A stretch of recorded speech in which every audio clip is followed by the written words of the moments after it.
네, 안녕하세요. 오늘 송호 함태영 목사님에 대해서 좀 이야기를 나누려고 앞에 서 있는 김정혜 목사라고 합니다.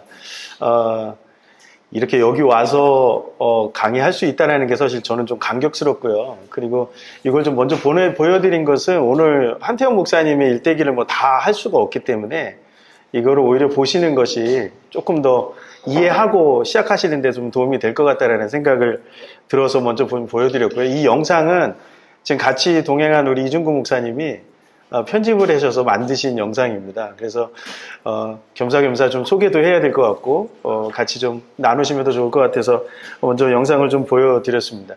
아침에 아내하고 통화를 하는데 아내가 제일 먼저 물어봐요. 그러니까 컨디션 괜찮냐고. 왜 그러냐면 저는 선교가 어렵거든요. 왜 어렵냐면 일단 체질이 너무 약해가지고요.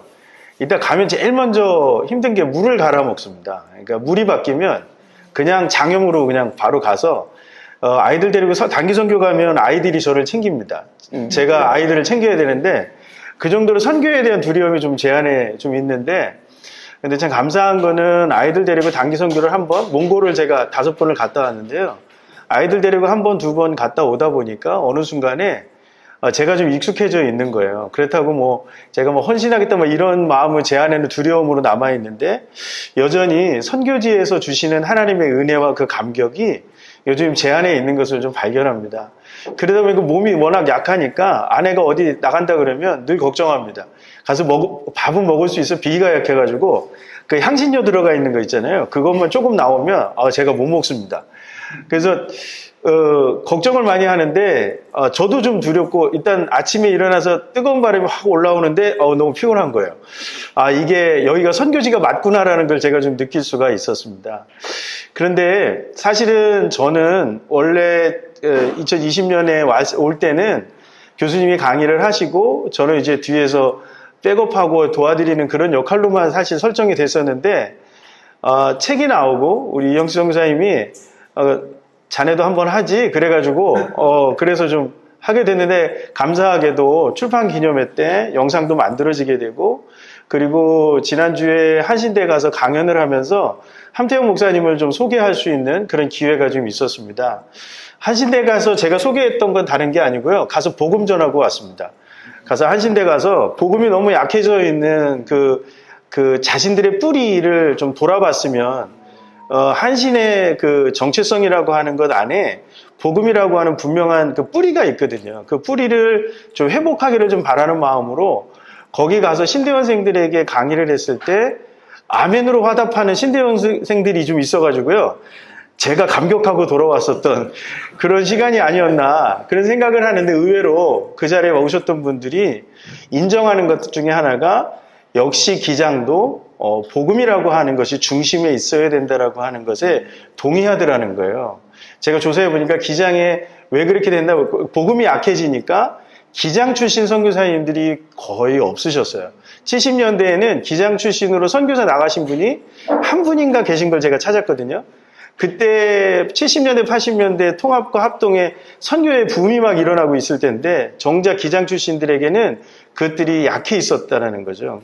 왜 그랬을까 보니까 복음이라고 하는 그 정체성, 강력한 성령의 영적 체험이라고 하는 것을 중요시했던 기장의 1세대들, 기장을 출범시킨 인물들에 대한 그 정체성을 잃어버렸기 때문에 오히려 민족과 국가, 이거에 대한 관심만 가진 사람, 그것으로만 우리가 기장을 좀 이해해버리니까, 기장이 우리가 알고 있는 그 고정관념 속에는 그게 있잖아요. 리버럴하고 너무 진보적이고 교회가 아니라 사회와 국가로만 가 있다라고 하는 이미지가 그래서 담겨 있었다. 그런데 기장의 뿌리라고 말은 하지만 사실은 저는 함태영 목사님을 기장의 뿌리라고 생각하고 책을 쓴 건 아니고요.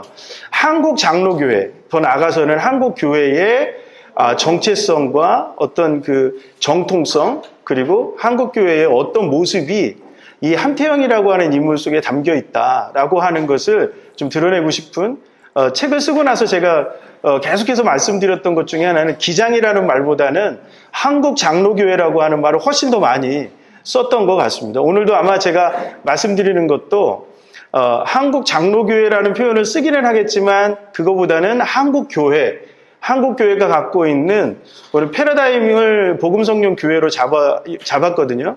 그 패러다임 안에 있는 가장 어떻게 보면 모델이 될 만한 인물이 누굴까? 제가 찾은 거로는 송암 함태영인데요.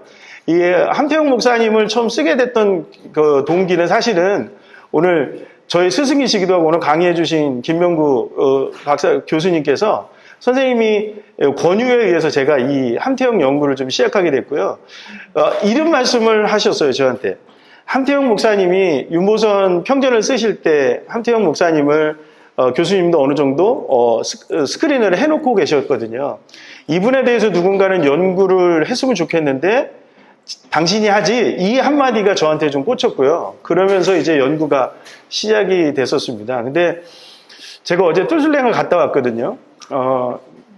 3년 전에 제가 캄보디아를 잠깐 온 적이 있었습니다. 그러니까 1박 2일로 와서 월요일날 밤에 왔다가 화요일날 밤에 간 적이 있거든요.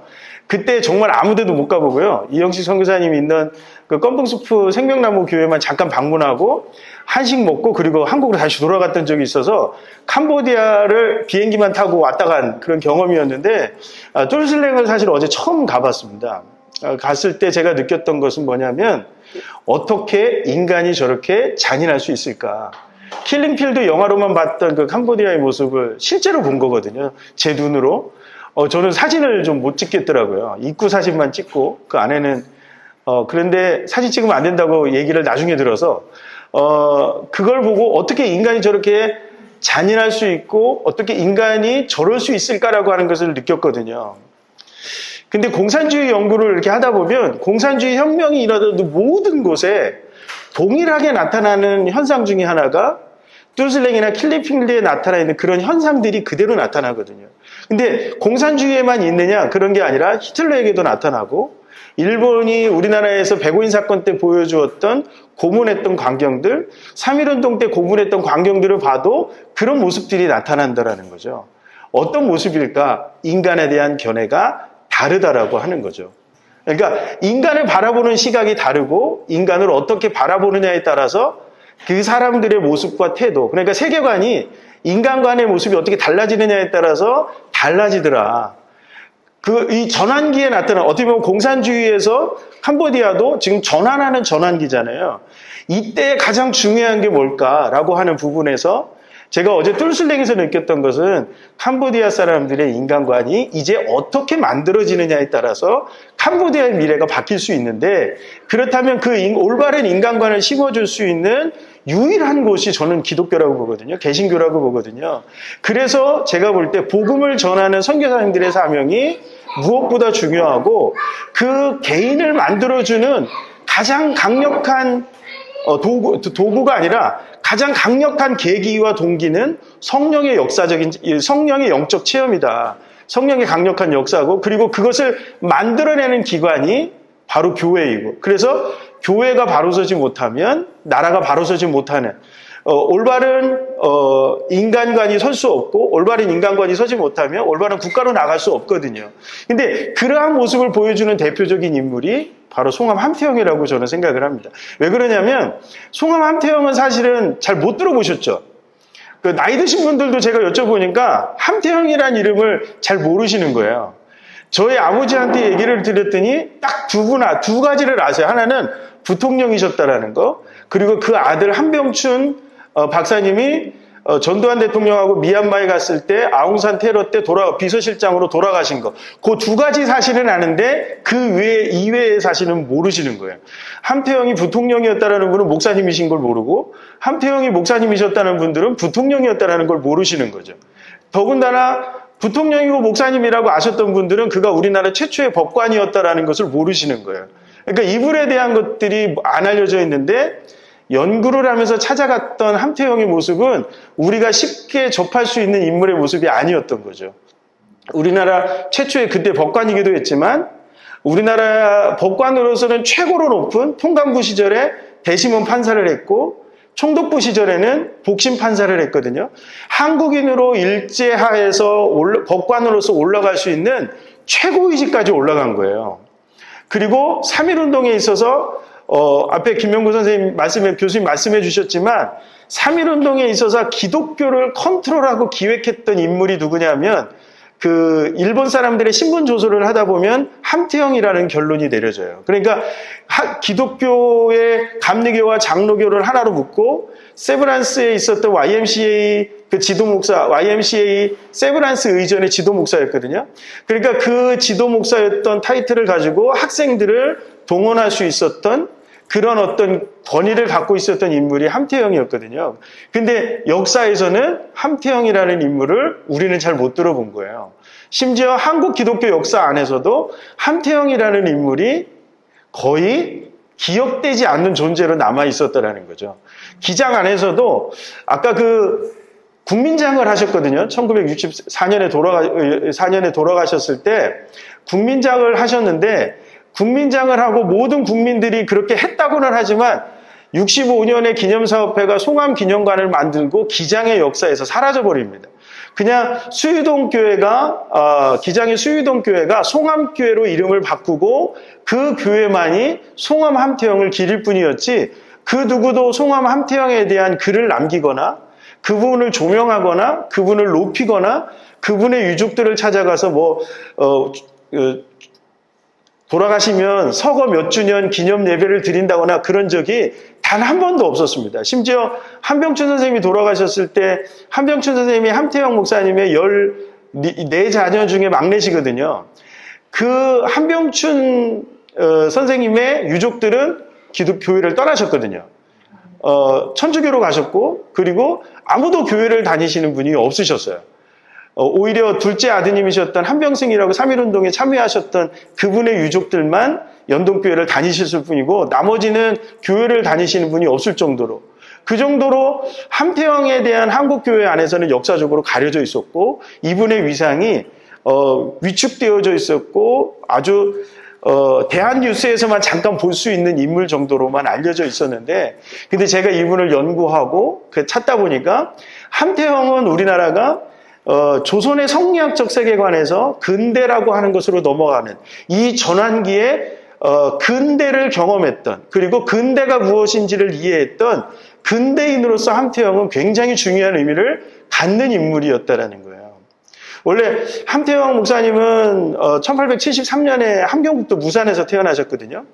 근데 조사를 하다 보니까 출생지가 두 군데로 나오는 거예요. 위키피디아에 보면 함경북도 무산으로 나오고 또 한 군데는 전라북도 김제군 진복면 정당리로 나옵니다.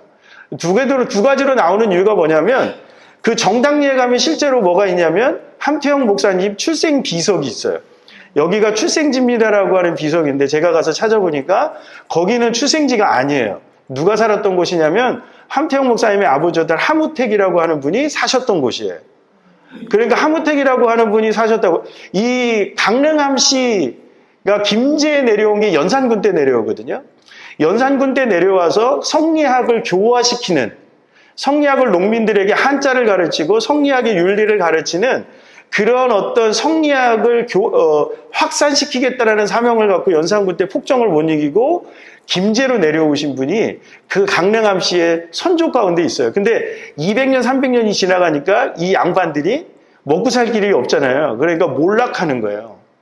그리고 출사를 하지 못하니까 사대부 가문의 명목은 있지만 실제로 사는 모습은 너무나도 열악했고 이 하무택이라고 하는 분도 훈장 선생님으로 생활을 연명해가는 그런 모습이었는데 흥선대원군이 집권하면서 뭔가 세상이 좀 바뀝니다. 어떻게 바뀌냐면 이제까지는 문과 중심으로만 과거에 급제할 때 문과에 급제한 사람들만 중용이 됐는데 흥선대원군이 무과에 급제한 사람들, 서자 출신의 사람들, 이 사람들을 중용하는, 특히 무과 출신의 사람들을 중앙으로 등용하기 시작해요.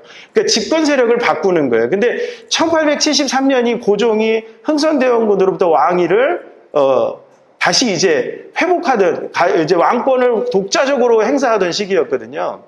이때에 하무택이 그 기회를 갖고 무과에 급제합니다. 그 흥선대원군 시절에 무과에 급제하고 전라도 좌수영의 수군의 무과에 급제해서 어디로 넘어가냐면 이 수군의 무과에 급제했다고 하더라도 저쪽 함경북도 무산으로 갈 수가 있거든요. 그 대표적인 인물이 이순신 장군 같은 사람입니다. 그러니까 그렇게 해서 무산에서 태어난 거예요. 그래서 함태영 목사님은 자신의 출생지는 무산이고 고향은 전라북도 김제라고 얘기를 합니다. 그러다 보니까 이게 혼선이 돼서 두 분이 한 거예요. 그러니까 이분은 어떤 정체성을 갖고 있냐면 몰락한 사대부 가문이지만 여전히 사대부가의 세계관을 가지고 있는 거예요. 그리고 이 사람의 목적은 1910년경에 강릉함시 족보에 함태영 목사님이 글을 써서 올리거든요.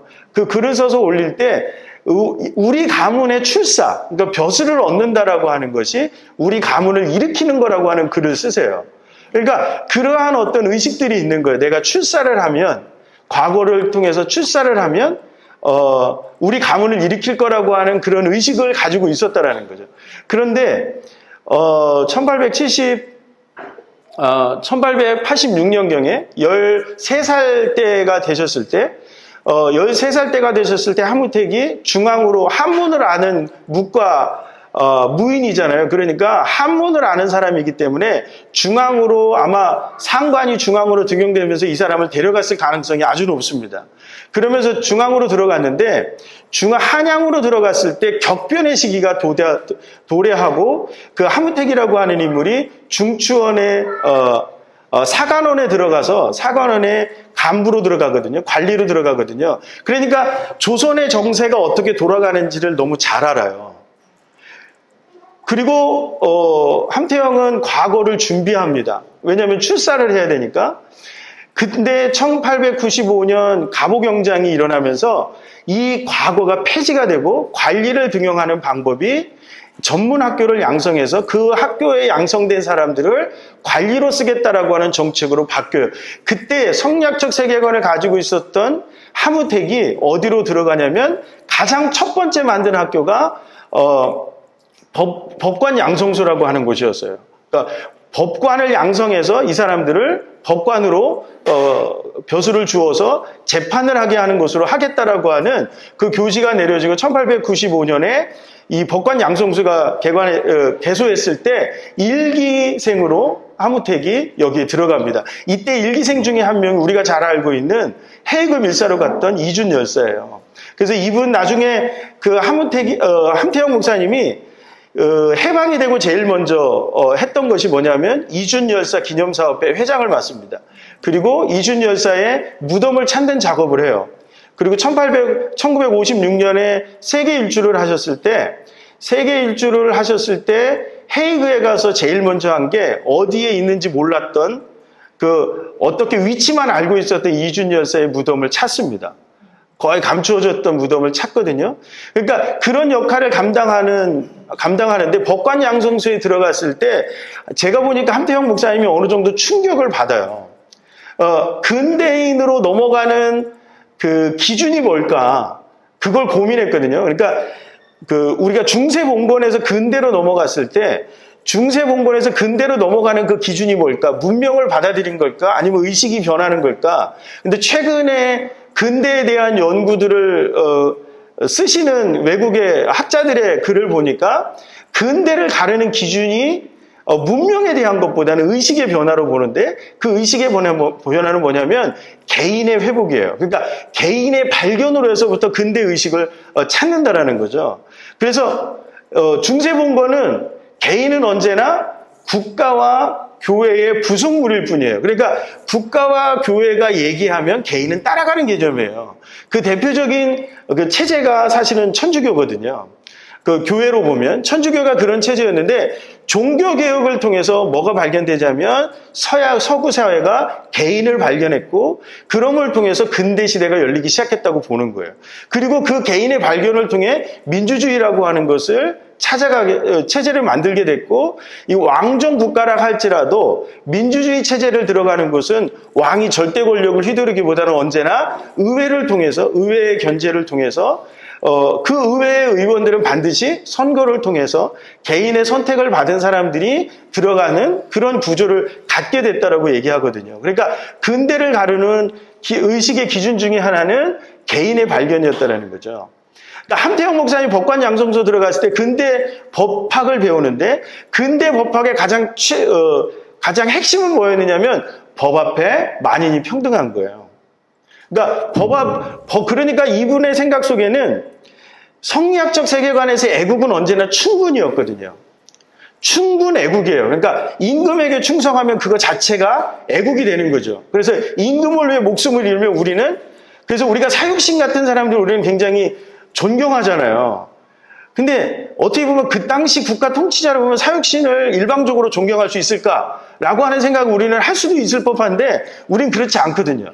사육신을 우리가 절대 지조를 가지고 있는 그런 사람들로 받아들이잖아요. 왜냐하면 성리학적 세계관에서는 그게 의로운 것이고 애국이거든요. 이 충분, 임금에게 절대 충성하는 것. 근데 법관 양성소에서 배웠던 함태영에게서는 충분 애국이라고 하는 개념에서 뭘로 넘어가냐면 위민 애국이라고 하는 개념으로 넘어가요. 성리학의 애국의 두 가지 관점이 있거든요. 하나는 충분도 있지만 위민이라고 하는 게 있어요. 백성을 위하는 것도 애국이 될 수 있는데 이 충분 애국이 훨씬 더 높은 개념으로 다가왔는데 이 법관 양성소를 통해서 근대 법학을 배웠을 때 이분에게는 모든 법 앞에 인간이 법 앞에서 평등하잖아요. 그러면 어떤 국가를 만들어야 위민할 것인가에 대한 고민이 있어요. 그게 법치 국가를 만들어야 된다는 거예요. 이 법관 양성소에서 두 사람의 한 사람은 그레이트하우스라고 하는 미국 변호사, 샌프란시스코에서 변호사를 받고 한국에 와서 법률 고문을 했던 그레이트하우스라고 하는 사람부터 영향받고 또 한 그룹은 일본의 법학 교수들한테 영향을 받거든요. 근데 그레이트하우스가 누구냐면 을미사변이 일어났어요. 1895년 10월에 을미사변이 일어났을 때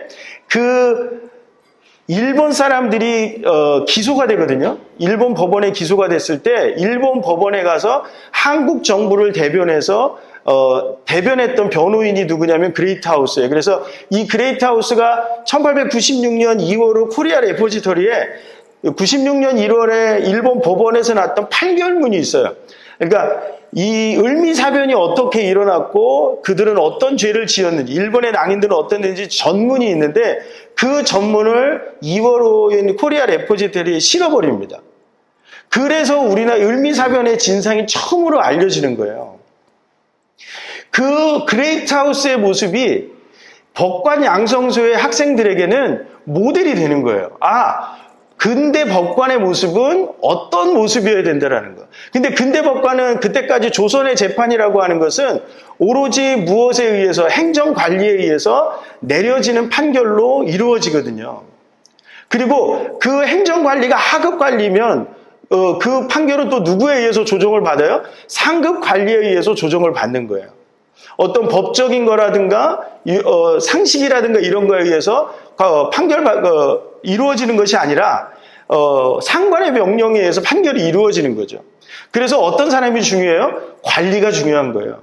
근데 근대 법관에서 그레이트하우스에게서도 어떤 게 있느냐면 그레이트하우스는 법관은 독립된 존재예요. 누구로부터 독립됐냐면 행정 관료들로부터 독립된 존재인 거예요. 법관은 오로지 판결을 상관이라든가 누구의 명령에 의해서 이루어지는 판결이 아니라 내가 가지고 있는 법에 대한 지식과 상식에 의해서 판결을 내리는 거예요. 오영익이라고 하는 경기도 관찰사가 범행을 저질렀거든요. 그래서 누가 검사를 맡았느냐면 함태영. 그때 25살의 나이에 함태영이 검사를 맡았는데 그 관찰사였던 오영익이라고 하는 사람이 그 얘기를 합니다. 어디 감히 직급으로 보면 한참 아래거든요. 검사라고 하지만 한참 아래인 그 사람이 나에게 조사를 하고 법을 심판하는 그런 일을 한다고 했을 때 못 받아들여요. 그랬을 때 함태영이 뭐라고 얘기하냐면 그건 당신의 생각일 뿐인 거예요. 그거는 당신의 생각일 뿐이고 함태영은 그저 판결을 내릴 뿐이에요. 이게 법 앞에 만인이 평등하잖아요. 그러니까 내 상관이든 아니든 상관이 없는 거예요. 그리고 또 한 가지는 독립협회 관리 인사들을 재판하는 과정에서 그 독립협회의 여러 가지 그 수구파라고 일컫는 고종의 고종을 옹호했던 그룹들이 있거든요. 그 그룹들이 독립협회 인사들을 쳐내기 위해서 모함을 해서 이 사람들을 감옥에다 집어넣었어요. 이제 판결을 내려야 되는데 담당 검사는 함태영이에요. 그런데 계속해서 이야기가 내려오는 거예요. 엄벌에 처하라는 이야기가 내려옵니다. 근데 함태영이 듣지 않아요. 그러니까 누가 전화를 했냐면 그때 우리나라에 전화기가 몇 대나 있었을까요? 고종이 전화를 합니다. 함태영에게. 전화를 받았어요. 그러니까 고종이 뭐라고 했냐면 엄벌에 처하라고 얘기해요. 그랬더니 함태영이 전화기를 집어 던졌대요. 그러면 이건 어떻게 되는 거죠? 죽는 거죠. 고종이 그 사실을 알면 죽었을 거예요. 근데 고종이 이게 뚜뚜뚜뚜 소리가 나니까 그때 전화기가 어떻게 되는지 모르지만 그런 소리가 나지 않았겠어요. 그러니까 전화기가 고장났나 봐 해서 무마가 됐다라는 거죠. 그러니까 함태영의 의식 속에는 뭐죠? 법이라고 하는 판단 앞에 모든 사람은 지휘고하가 없다라는 인식이 있는 거예요. 그러니까 이 사람에게 점점 충군애국이라고 하는 관점에서 위민애국이라고 하는 관점으로 넘어가기 시작해요. 어떤 국가를 만들 것인가에 대한 그러한 관심이 늘 함태영에게는 있었어요. 근데 충군에서 위민으로 넘어간 결정적인 거는 뭐냐면 1899년에 1900년이죠. 1900년에 고종의 밀명을 받고 함태영이 일본에 가서 박영효라든가 일본으로 망명되어져 있는 그 인사들이 있거든요. 그 사람들을 감시하고 오라는 밀명을 받고 일본으로 들어갑니다. 일본에 가서 6개월 동안을 돌아다니거든요. 그런데 그가 바라봤던 일본은 자기가 상상했던 일본이 아니었던 거예요. 저도 그래서 한번 요코하마를 한번 가봤거든요. 그 당시에 개항장이었던 일본의 개항장이었던 요코하마를 갔는데 그럴 만한 거예요. 이거는 신세계 조선 사람들이 1899년, 2900년 그 시기의 일본은 너무나 신세계 신문명이었던 거죠. 6개월 일본을 갔다가 돌아왔어요. 그 고종을 만났습니다. 만났을 때 함태영이 했던 이야기는 박영효에 대한 얘기가 아니에요. 고종이 물었겠죠. 근데 잘 모르겠습니다. 이렇게 얘기하더래요. 그리고 뭐라고 얘기했냐면 일본이 너무나 발전해 있던데요. 이런 거예요. 일본이 문명국가라고 하는, 특히 헌법을 통해서 나라가 다스려지는 법률국, 법치국가라고 하는 인상을 훨씬 더 강하게 받고 함태영이 돌아옵니다. 그리고 1905년에 을사늑약이 일어났을 때 고종이 퇴위하거든요. 그러면 충군애국이면 어떻게 해야 돼요? 거기에 항거하고 저항해야 되거든요. 그런데 함태영은 저항하지 않아요. 오히려 법관으로 다시 들어갑니다. 그리고 법률사무기초국에 들어가서 한국법을 만드는 것에 매진하기 시작해요. 충군애국이 위민애국으로 바뀌는 거예요. 그리고 그 사람에게 개인이라고 하는 것은 법 앞에 평등한 개인으로만 있어요. 그래서 이 사람이 그때부터 1905년부터 1909년까지 매진했던 것이 뭐냐, 이토 히로부미가 그것을 했거든요. 한국법을 만드는 거예요. 일본 내지의 법을 가지고 이 땅을 통치하는 것이 아니라 한국의 관습법을 다 조사해서, 그래서 한국 사람들의 법을 만들어서 이 땅을 우리가 통치하겠다라고 하는 것으로 우메 겐지로라고 하는 법학 교수를 불러다가 전국에 있는 관습법, 한국의 관습법적으로 내려오는 그 관습들 있잖아요. 이것을 조사하는, 이게 나중에 한국의 법률 체계를 만드는 기초 자료가 되거든요. 그래서 한국법을 만든다는 기대감이 있어요. 이게 근대 국가라고 생각을 한 거예요. 그래야 우리가 일본을 극복하고 새로운 문명 국가를 만들 수 있다라고 하는 생각이 이분에게도 있는데, 또 누구에게도 있었냐면 이준에게도 있었고, 나중에 부통령을 하는 이시영 선생도 이때 법률기초국의 관리로 있었습니다. 그래서 한국의 법관들이, 기록에 보니까 한국의 법관들이 1905년부터 1909년에 이토 히로부미가 거의 내지 안에서 실각을 하거든요. 그리고 안중근에게 죽죠. 그러면서 이게 좌절이 돼요. 그때에 법관들이 그 사이 동안에 이 한국법을 만드는, 그러면 우리는 독립할 수 있다라는, 일본의 지배로부터 벗어날 수 있다라는 기대감을 갖고 만들었다는 거예요. 그런데 1909년이 9년이 되었을 때 이토 히로부미가 실각되고 죽는 것을 함태영도 목격하거든요. 그리고 그때 함태영은 어디로 가냐면 대심원 판사로 들어가요. 그리고 1910년에 나라는 망하게 되죠. 그러니까 대심원 판사가 됐음에도 불구하고 그 사람이 꿈꾸었던 국가의 모습은 만들어지지 않는 거예요. 그런데 대심원 판사가 되었을 때 대심원 판사로 일을 하기 시작할 때쯤 됐을 때 극심한 통증이 찾아옵니다. 극심한 통증이 찾아와서 세브란스 병원에 갔더니 고륙종이에요. 고륙암인 거예요. 대퇴부 쪽에 뼈 속에 암이 발견돼서 했는데 에비슨의 증언에 의하면 사경을 헤맸다고 얘기하거든요. 그러니까 너무 고통스러워서 사경을 헤맸는데 이 고륙종은 지금도 완치가 불가능하대요. 다리를 잘라내거나 죽거나 둘 중에 하나밖에 선택할 길이 없는 거죠. 그랬을 때 고통 가운데 있을 때 누가 찾아오냐면 언더우드 선교사가 찾아와요. 이제 안식년을 마치고 대개 위키피디아에 보면 1907년에 예수를 믿었다고 하기도 하고 1908년에 믿었다고 하기도 하거든요. 근데 그때는 언더우드 선교사가 한국에 없을 때예요. 1909년에 들어오거든요. 그랬을 때 언더우드 선교사가 세브란스 병원에서 함태영을 만나게 되고 안수 기도를 합니다. 그리고 병이 깨끗하게 낫습니다. 그리고 하나님을 믿게 돼요. 이제까지 근대는 법치였거든요. 그런데 그 초월적인 하나님을 만나면서 이 사람의 생각이 바뀌는 거예요. 이 초월이라고 하는 개념은 모든 법이라든가 모든 것을 다 뛰어넘는 거잖아요. 자기의 인생에서는 한 번도 경험해보지 못한, 내가 도저히 해결할 수 없는 것을 초월적인 하나님, 역사를 주관하는 그 하나님이 나를 고치시는 게 되는 거죠. 그 하나님을 이 사람이 그 체험을 통해서 회심을 경험하게 됩니다. 근데 그때가 언제냐면 그의 아버지였던 하무택이라고 하는 어른이 있잖아요. 하무택이라고 하는 분이 1903년에 이미 연동교회를 출석하고 있었어요. 아버지가 연동교회를 출석하는 성리학에서 효는 중요한 거잖아요. 아버지가 교회를 나가면 아들도 나가야 되는데 함태영은 나가지 않았다고요. 1909년까지 함태영은 교회를 한 번도 간 적이 없습니다. 무슨 말이에요? 자기가 꿈꾸었던 나라, 위민, 그리고 근대는 법치로 이루어지는 것이지 기독교라고 하는 서양의 종교로 이루어지는 것이 아니라고 생각한 거예요. 그리고 1909년이 되면 하무택이 이미 연동교회의 영수가 되었을 때예요. 장로가 되기 직전에 평신도 지도자의 반열에 이미 있었을 때가 그때였거든요. 그런데 함태영이 병이 났잖아요. 그리고 연동교회의 아버지가 출석하는 그곳에 출석합니다.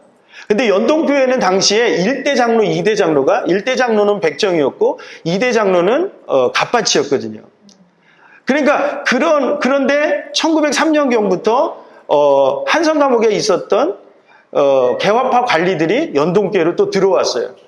양반과 하류계층 사람들의 미묘한 갈등이 연동교회에 있을 때예요.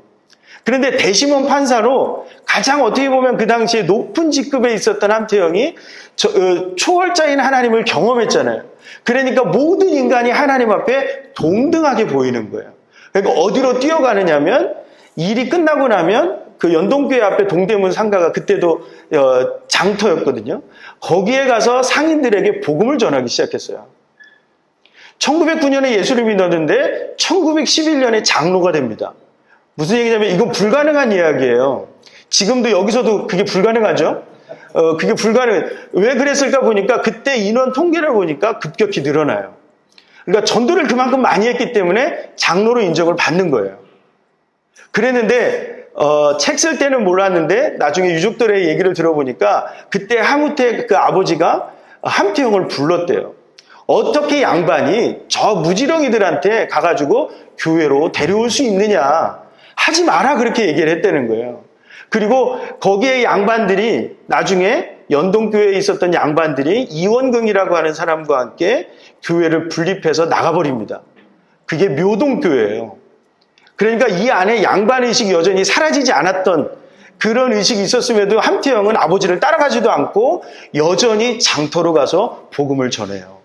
어떤 거예요? 세계관이 바뀐 거예요. 이제는 법 앞에 인간이 평등했다라고만 생각했는데 존재 자체가 하나님 앞에 모든 인간이 평등한 인간의 모습으로 바뀐 거예요.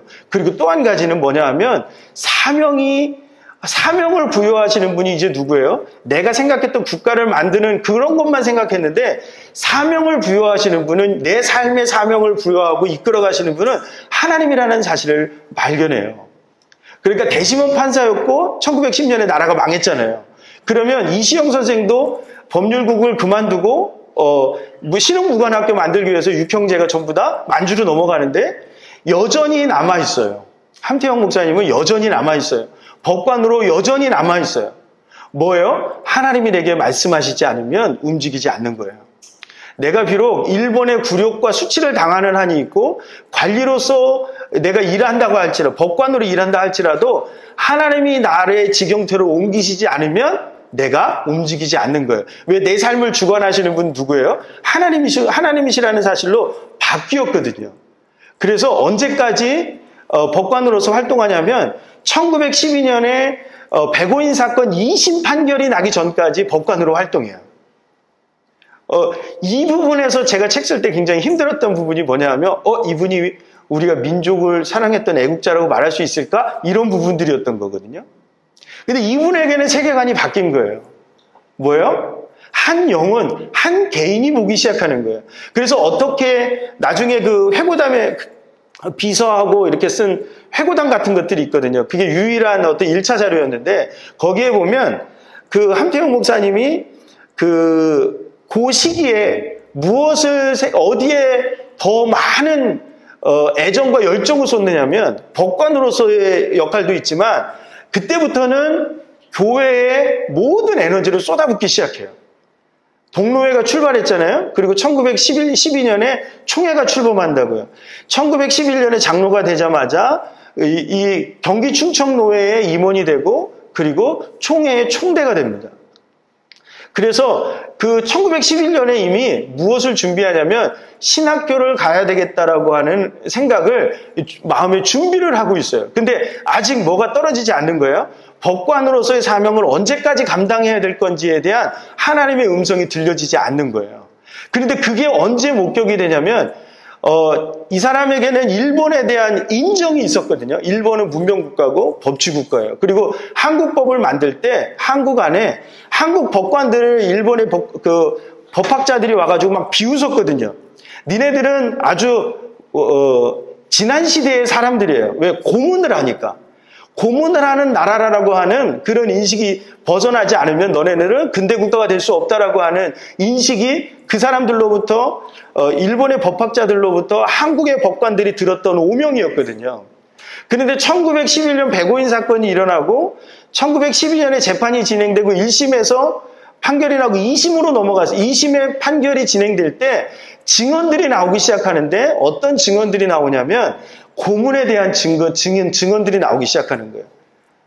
73가지인가요? 그 정도의 고문의 모습들이 나왔다고 얘기해요. 그 기록에 보면. 그 고문의 이야기를 듣는 순간에 2심 판결이 나기 전에 휴직계를 내버립니다. 판사 휴직계를 내버려요. 그래서 왜 사표를 던지지 휴직계를 냈을까? 그거에 대해서 어떻게 해석을 해야 될지 고민했거든요. 제가 보니까 생계에 문제가 있는 거예요. 그때 급여 체계를 보니까 사퇴를 하면 한 푼을 못 받거든요. 근데 휴직계를 하면 급여의 20, 30%인가를 받을 수 있어요. 여전히. 그리고 한 번도 사표를 낸 적이 없어요. 아마 신학교에 들어가는 1915년이 되었을 때 자동적으로 이것이 정리가 된 것으로 보여져요. 근데 뚜렷한 어떤 기록은 나와 있지는 않습니다. 근데 1912년부터 노회에다가 무엇을 내기 시작하냐면 목회자로 가겠다라고 하는 그 시험에 응시하게 되고 그리고 계속 응시를 하는데 최종적으로 입학은 하지 못해요. 교회 문제 때문에. 그래서 1915년에 들어가거든요. 그 사람이 그 함태영에게 그 근대는요. 철저하게 어떤 발견이냐면 개인의 발견이에요. 비로소 내가 나의 나된 존재, 앞에 김명구 교수님 말씀하셨던 단독자의 개념을 회복하는 것이 근대예요.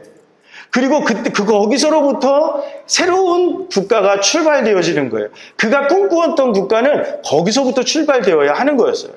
그런데 무엇으로부터 그것을 들어요? 오로지 교회의 기독교의 복음만이 한 개인을 뭘로 바꿔줘요? 올바른 개인으로 바꿔주더라는 거예요. 그것을 자신의 회심의 경험을 통해서 체득했다라고 하는 거죠.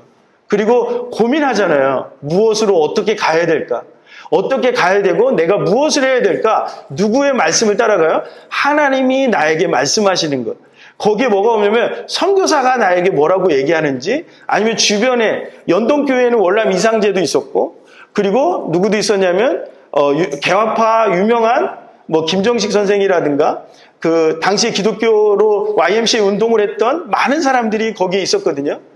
누구의 조언을 듣기보다는 하나님의 명령, 하나님이 보여주시는 것, 그것을 따라 자기가 가야 된다라고 하는 의식이 그 안에 있었다라는 거죠. 물론 여기에 선교사였던 게일의 의식도 있었고, 그리고 여러 사람들의 조언도, 월남 이상제의 조언도 있었을 것이고, 또 많은 사람들의 조언이 있었을 거예요. 그러나 결정적으로 스스로 결정하거든요. 하나님이 내게 보여주시는 그 길들을 결단하고 가는 것. 그것이 함태형에게는 너무나 당연한 것이었고, 그리고 그가 꿈꾸었던 위민국가라고 하는 것. 이제는 위민국가가 어떤 국가예요? 하나님이 만들기를 원하시는 이 땅에 내게 부여해 주시는 사명은 그런 국가를 만든다라고 하는 것. 근데 그 출발점은 언제나 개인으로부터 시작해요. 근데 그 개인은 어디로부터 나와요? 올바른 개인은 교회로부터 나오는 거예요. 그런데 그 교회로부터 배워서 나오는 것이 아니에요. 교회로부터 배워서 나오는 것이 아니라 강력한 영적 체험을 통해서 이 개인이 출발해요. 그리고 성경이라고 하는 것에 대해서 빚어져요. 그리고 사명을 깨닫고 저 세상을 향해 나갈 때 하나님이 원하시는 것, 역사가 이루어진다라는 거예요. 그래서 1923년에 이분이 장로교 총회장을 하시거든요. 그때 하셨던 설교가 하나님 마음에 합한 자라고 하는 설교예요.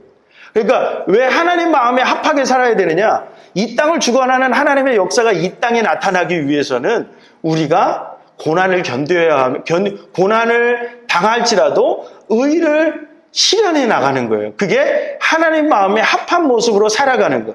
그래야만 우리가 하나님의 역사를 만날 수 있다고 보는 거예요. 그러한 세계관에서 참여했던 것이 바로 3.1운동이에요. 1915년에 평양신학교에 갔을 때 누구로부터 배움을 이어가냐면 승동교회를 담임했던 과관련 선교사로부터 목회라든가 실천신학을 배우거든요. 설교학을 배우거든요. 그리고 과관련 선교사님의 회고록에 보면 그때 조교가 누구냐면 비서가 누구였느냐면 함태형이었어요. 근데 과관련 선교사님은 장로교 총회에 12신조를 가지고 오신 분이고, 네비우스 선교 방법에 대한 책을 썼고, 그리고 목회학이라고 하는 책을 통해서 가르쳤고, 설교학을 가르쳤고, 정치 조례를 만들었고, 헌법을 기초했고, 그리고 조선 예수교 장로의 사기를 주도하거든요. 조선 예수교 전위집이라고 하는 것을 이미 만들어서 역사를 기술을 하기도 하고, 그런 모든 방면에서 한국교회가 갖고 있는 정체성이라고 하는 것을 세웠던 분이거든요. 그분의 조교였고, 나중에 보니까 함태영 목사님이 목회는 그 과관련 선교사의 목회학에 기록되어져 있는 그대로 목회를 하세요. 그 설교 그대로 하세요. 근데 과관련이 가르쳤던 두 가지가 있어요. 하나는 영적인 거예요. 그래서 목회에서 가장 중요한 것 중에 하나는 예배잖아요. 근데 그 예배 중에 반드시 해야 되는 게 있어요. 목회를 너희가 시작했을 때 교회 안에서 반드시 해야 되는 거 부흥회예요. 목회학의 한 챕터가 부흥회를 어떻게 인도할 건지에 대한 거예요. 그러니까 함태영 목사님은 이 가는 곳마다 제일 먼저 하는 게 두 가지가 있는데, 목회를 시작하면 부흥회를 열고 그 다음에는 전도대를 만들어요. 목회학에서 과관련이 가르쳤던 그 부흥의 영적 체험을 하고 복음을 전해야 되는 인간의 모습이에요. 기독교인은 그래야 되는 거예요. 그래서 1922년에 청주제일교회에 부임했을 때 23년에 부임하는데, 23년도에 부임했을 때 제일 먼저 했던 부흥회 누구를 부르냐면 김익두 목사님을 불러서 신유부흥회를 엽니다. 그리고 그 신사참배를 이분도 하시거든요. 신사참배를 하셨을 때 신사참배를 하고 대개 부흥회가 1월에 열리거든요. 신사참배는 10월에 합니다. 9월에 총회가 있고 10월에 신사참배를 남산에 있던 조선 신궁에서 하거든요. 신도수련도 갔다 오세요. 근데 1월 달에 어디에서 무엇을 하냐면 그 당시 성결교 목사님인데, 성결교 목사님을 그분은 어떤 목사님이냐면 회심부흥회를 하시는 거예요. 뜨겁게 회개시키시는 목사님이에요. 부흥의 강사가 2명이 올라왔습니다. 당회록을 보니까. 한 분은 정인과 목사님이 올라오고, 이성복 목사님 아니고요. 그때 잘 안 알려져 있는 목사님이에요. 근데 그 목사님을 찾아보니까 부흥사로 유명한데 막 뜨겁게 기도하시는 분이 아니라 이분이 부흥회를 하면 다 회개하고 하나님 앞에 자복하는 역사가 나타났대요. 근데 정인과 목사님은 장로교의 총무였고, 그리고 아주 지적인 설교를 하시는 분이었거든요. 근데 이분을 최종 결정은 연동교회 당회장이었던 함태영 목사님이 하는데, 미련 없이 어떻게 하냐면 그 성결교회 목사님을 불러요. 뭐 하는 거예요? 회개하는 거예요. 본인도 회개하는 거예요. 뭐요? 영적인 거예요. 하나님 앞에 서 있는 그것이 굉장히 중요한 의미가 있어요. 근데 박알려는 또 하나를 가르쳐요. 뭐를 가르치냐면 사회적 책무를 가르쳐요. 목회자는 사회적 책무를 외면하면 안 돼요. 그것을 감당할 수 있어야 돼요. 근데 시대가 어떤 시대예요? 일제강점기란 말이에요. 이 사회적 책무를 배웠던 그 당시에 평양신학교 학생들에게는 민족이라고 하는 것으로 갈 수밖에 없어요. 민족에 대한 책무를 감당해야 돼요. 함태영은 뭘로 받아들여지냐면 국가를 세우는 것. 기독교인들, 많은 기독교 목사님들은 어떤 국가를 만들 것인가, 하나님이 원하시는 국가를 만드는데 우리가 그 책임을 다해야 된다라고 하는 의식을 가졌다고요. 그게 1915년에 평양신학교에 들어갔을 때 같이 들어갔던 동기생 중에 한 분이 이승훈 선생이에요. 그리고 그 광주의 기독교의 대부라고 일컬어지는 오방 최홍종 목사님도 1915년 입학생이에요. 1914년에 원래 들어가려고 했을 때 그때 같이 지원했던 인물, 평양신학교에 들어갔던 인물이 몽양 여운영 선생입니다. 이분들이 가지고 있었던 공통점 중에 하나는 뭐예요? 복음이 교회 안에만 갇혀있는 개념이 아니에요. 복음의 가치가 저 세상으로 나가야 돼요. 그래서 기독교의 의의가 저 세상 가운데 실현되어져야 돼요. 근데 기독교의 의의라는 게 무엇이냐면 우리는 늘 하나님 앞에 서 있는 것이 의로움이기도 하지만 산상수훈의 말씀을 실현하는 것도 의의거든요. 그것 중에 하나가 뭐냐면 힘을 가진 자가 힘을 연약한 자를 억압하고 누르면 안 되는 거잖아요. 자유를 억압하는 것은 불의한 거예요. 남을 때리는 것도 불의한 거예요. 3.1운동이 준비가 된 거는 11월 달부터 이 상해 임시정부 안에서 여러 가지 논의들이 있다가 1월 달에 들어서 비로소 윌슨의 민족 자결주의라는 이런 것들이 1919년 1월 달에 한국에 전해지게 되고, 그래서 의암 손병이나 최린이라고 하는 천도교 지도자들에서 기획이 돼요. 그런데 기독교 목회자, 기독교계하고 천도교가 만나는 건 2월 10일이거든요.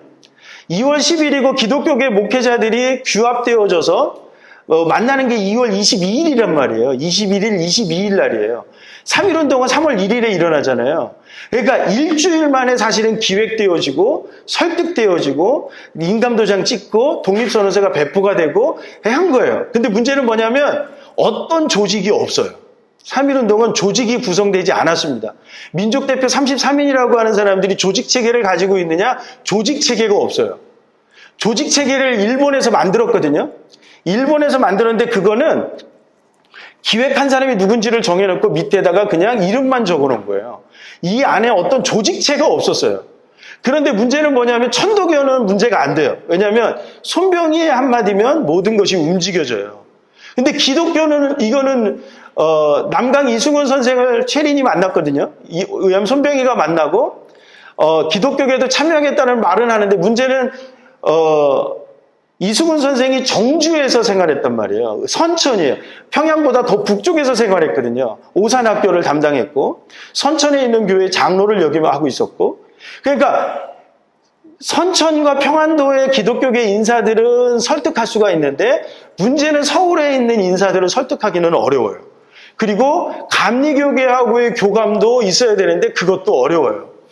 그래서 제가 찾아 확인해 봤더니 이승훈 선생이 최린을 만나고 서울역에서 기차를 타기 전에 서울역 옆에 세브란스 병원인데 그 안에 남대문교회가 있었거든요. 그때 남대문교회 조사가 함태영 선생이었거든요. 함태영을 만났다라는 기록이 나왔어요. 그리고 의논했대요. 신문 조서를 보니까 의논합니다. 어떻게 했으면 좋겠어? 함태영이 우리도 참여해야 됩니다. 얘기해요. 그리고 이승우는 평양으로 올라가서 길선주를 만나고 그 다음에 감리교 목사님들을 만나요. 신석구 목사님이라든가 이런 분들을 만나서 설득을 합니다.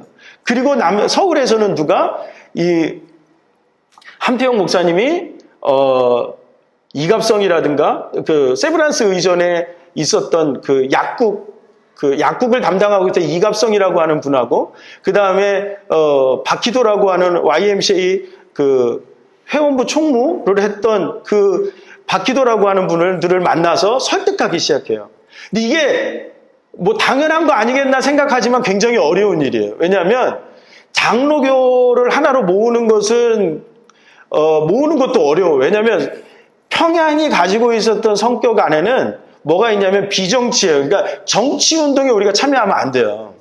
근데 서울이 갖고 있는 리드는 또 정치에 적극적으로 참여하는 것이 당연한 사명이라고 여긴다고요. 우리 지금도 여기에 계신 분들 중에도 아마 교회가 정치에 참여하는 것에 거부감을 갖고 있는 분들도 계시잖아요. 거심했을 때거든요. 그러니까 그분들을 설득할 수 있는 방법이 없는 거예요, 사실은. 그리고 또 한 가지는 감리교하고 장로교가 연합하는 문제에도 고민이 있는 거예요. 누가 할 것이냐 고민이 있는 거죠. 이승훈도 장로교고 함태영도 장로교예요. 그런데 어떤 고리가 있어요? YMCA라고 하는 고리가 있어요. 그 YMCA를 통해서 박희도가 그리고 또 감리교 인사들이 규합이 되어지는 거예요.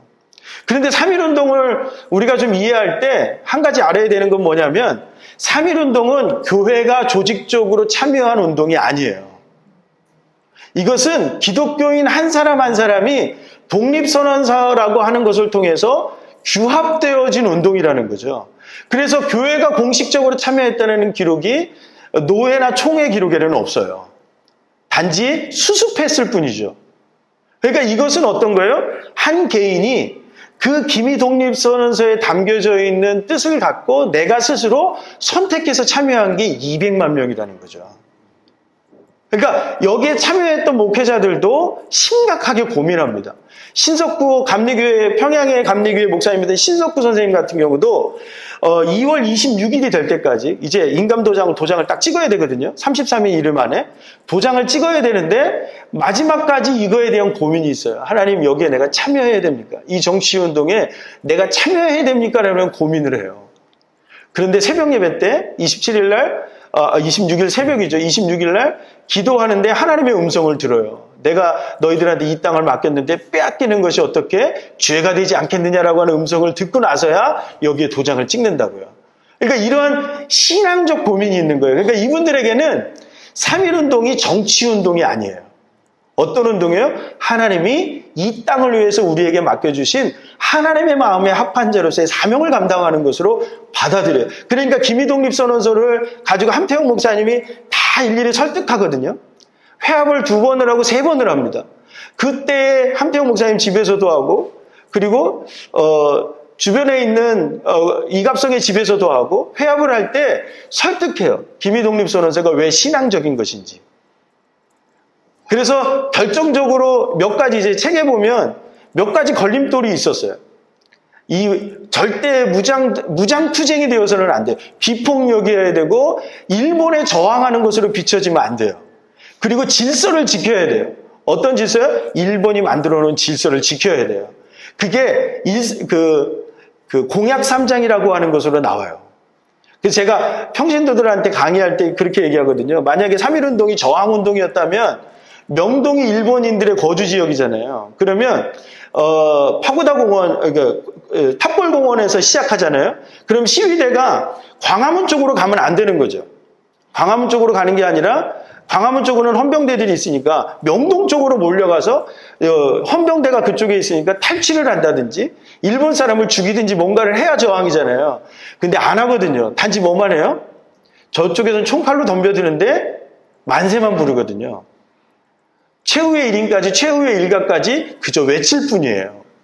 그러니까 이런 것들을 만들어내는 것은 누가 만들어내냐면 최남선이 그것을 쓰기는 했지만 나중에 최남선이 해방 후에 고백하기를 기독교인들을 의식해서 쓰는 거예요.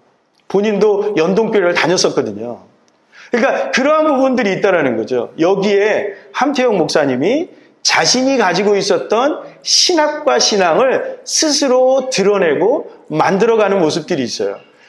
중요한 건 뭐냐면 이 3.1운동을 계기로 한국 교회가 민족이라고 하는 것을 짊어지고 가는 교회의 모습을 갖기 시작했고, 또 한 가지는 뭐냐면 많은 사람들이 나라와 민족이라고 하는 것에 대해서 이제는 그것을 품기 시작했다라고 하는 것이 3.1운동을 계기로 나타나게 되고, 어떤 국가를 만들어야 되느냐, 민주주의 국가를 만들어야 된다는 의식이 자연스럽게 스며들기 시작한 단초도 3.1운동을 계기로 일어났다는 거죠.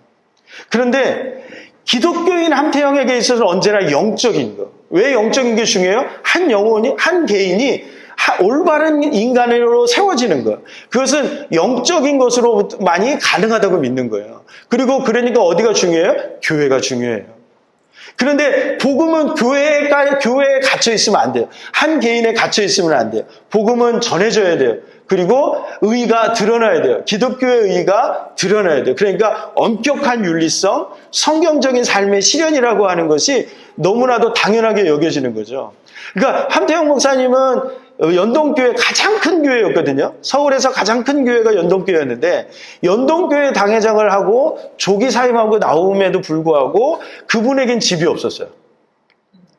그분에게는 조기 은퇴해서 원로 목사가 됐지만 집이 없었고, 그 3번 결혼하시는데 마지막 3번째 부인도 1943년에 돌아가시거든요. 42년에 돌아가시는데, 아주 3번째 부인으로부터 2 자녀가 있었는데, 2 아들들이 있었는데 아주 어린 나이였거든요. 그 어린 아이, 아직 초등학교를 다니고 중학교를 다니던 그 아이들을 먹여 살려야 되는 그런 모습이 있었단 말이에요. 그 정도로 가난하고, 그러니까 이분에게 한마디는 그냥 청년결백이에요. 그냥 모습은. 신기원장을 할 때도 그렇고 부통령을 할 때도 그렇고 이분에게는 언제나 집이 없었어요. 그러니까 그게 왜 가능했느냐? 이분의 모습 속에는 하나님의 의를 실현하는 것이 하나님 앞에 합한 자의 모습으로 선다라는 것이 아주 분명하게 담겨져 있었다는 거죠. 그리고 복음은, 이 사람의 관심은 어떤 거예요? 이 나라를 어떻게 세워갈 것인가에 관심이에요. 그래서 이게 연합도 있고 있는데 그건 다 책으로 그냥 참고하시면 좋을 것 같고요. 근대인으로서 기독교를 만났잖아요. 기독교인을 만나서 참 근대의 모습을 발견했잖아요. 그리고 복음의 가치대로 삶을 살아가요. 그리고 이 땅에서 부여주신 사명을 찾아요. 그리고 자기에게 사명을 감당할 기회가 해방과 함께 다가와요. 그래서 어디로 가는 거예요? 정치에 참여하는 거예요. 어떤 가치를 가지고요? 기독교적 가치를 세울 수 있는 민주주의 국가를 세우는 거. 그게 어디에 나오냐면 조선 그리스도 연맹이라고 하는 그 강원영 목사님도 여기 참여하거든요. 그 정치단체를 만들어요. 정치단체를 만들 때 그 강령에 뭐가 있냐면 기독교적 민주국가의 건설이에요. 그래서 기독교적 민주국가를 만들어가야 되는 이상이 이 안에 있어요. 그래서 함태영 목사님이 심계원 원장을 감당하게 되고, 그리고 부통령에도 참여하게 되는 계기가 그런 동기로부터 비롯된다는 거죠. 신앙적 동기뿐만 아니라 이분이 1930년대에 사회복음주의를 받아들이거든요. 사실 복음주의 안에는 개인의 영적 구원이라고 하는 건 훨씬 더 강하고, 복음의 사회적 책무를 감당해야 되는 것까지 있는데, 그럼 구체적으로 실현해야 되는 그것은 어떤 신학을 바탕으로 할 것인지가 구체성이 좀 떨어지잖아요. 근데 사회복음주의는 그게 있어요. 뭐냐면 이기심이 죄란 말이에요. 그러니까 불의가 뭔지가 명확해요. 이기적인 것. 이기적인 국가, 이기적인 개인은 죄예요. 불의한 거예요. 그러니까 이것을 타파해 나가는 것이 의를 세워가는 거예요. 이분이 이것을 받아들이면서 어떤 거예요? 의를 세워가는 국가가 어떤 국가인지를 찾은 거예요. 그러니까 이것을 가지고 심계원 원장을 하고 부통령을 감당하거든요. 그러니까 영적인 것과 김명구 교수님도 말씀하셨지만 영적인 것과 그리고 복음의 확장 개념, 복음을 국가로까지 확장해야 된다라고 하는 이 개념이 함태영에게는 명확하고, 그 기장을 만들 때도 사실은 그것 때문에 기장을 만드는데 그냥 동참하는 거거든요. 그러니까 이게 한국교회가 갖고 있는 1912년 총회를 연구하다 보면 이러한 정체성이 그대로 드러나고 그것을 함태영이라고 하는 인물은 그것을 실현하고 싶어 했어요. 제가 캄보디아에 와서 보니까 선교사님들이 초점은 언제나 그 개인에게 맞춰져야 되지 않느냐. 왜 교회가 필요하냐? 한 영혼을 구원하기 위해서. 그리고 그 영혼이 그 복음을 개인과 교회에만 머무는 것이 아니라 저 사회로 어떻게 펼쳐나갈 수 있는 것이라고 하는 신학적이고 신앙적인 동기를 제공해 줄 수 있는 것. 이거는 외부로부터 할 수 있는 게 아니거든요. 오로지 복음을 가지고 짊어지고 이 땅에 온 선교사님들만 가능하다라는 거죠. 함태영에게는 박알련과 게일이라고 하는 선교사가 있었습니다. 그리고 스스로 하나님을 만났고 고민하기 시작했고 사명을 찾았고 그 사명을 향해서 나아갈 때 이 대한민국이라고 하는 이 국가를 한국교회가 어떻게 하나의 복음의 가치라고 하는 것을 이끌어갈 수 있을까? 공산주의 국가인 캄보디아가 어떻게 우리가 생각하는 것도 그거잖아요. 공산주의가 아니라 민주주의로 갈 수 있었으면 좋겠다라고 하는 거잖아요. 근데 이 사람들의 사고는 완전히 바뀌었다고 말할 수 있을까? 그러면 이 사람들에게 중요한 것은 어떤 걸까? 한 개인을 바로 서게 해주는 것. 그 개인이 어떤 인간이 올바른 인간인지, 그 올바른 인간은 어떤 국가를 만들어가야 되는 것인지, 이런 것들에 대한 신앙적이고 신학적 단초를 우리 선교사님들이 제공해 줄 수만 있다면, 한국에 왔던 선교사님들이 했던 그 중요했던 사역의 모습들을 조금이나마 닮아갈 수 있는 것이 아닌가. 그리고 복음이라고 하는 것과 성령과 교회라고 하는 것이 세상을 변화시킬 수 있는 아주 중요한 가치라고 하는 사실은 시대가 바뀌었어도 변하지 않다고 생각을 합니다. 아무쪼록 제 강의가 얼마나 도움이 될 수 있을지는 모르겠지만 저는 이 한 인간을 발견함으로 인해서 복음이라고 하는 것이 어떻게 한 인간을 변화시키고 또 나라를 위해서 헌신하게 만들고 어떻게 그 나라를 꿈꿨던 나라가 시간이 지났을 때 복음이 확장되어 나갔을 때 나라를 변화시키는지 대한민국이라고 하는 국가를 통해서 저는 발견할 수 있다고 생각을 합니다. 그러한 모습이 함태영이 꿈꿨던 국가가 지금 조금이나마 이루어지고 있는 것이 아닌가 그런 생각도 좀 들고요. 아무튼 저도 많이 캄보디아를 위해서 더 많이 기도하게 될 것 같고요. 더 많이 연구하면서 이런 것들에 대한 그 선교적 고민들을 더 많이 할 수 있도록 애쓰고 노력하겠습니다. 감사합니다.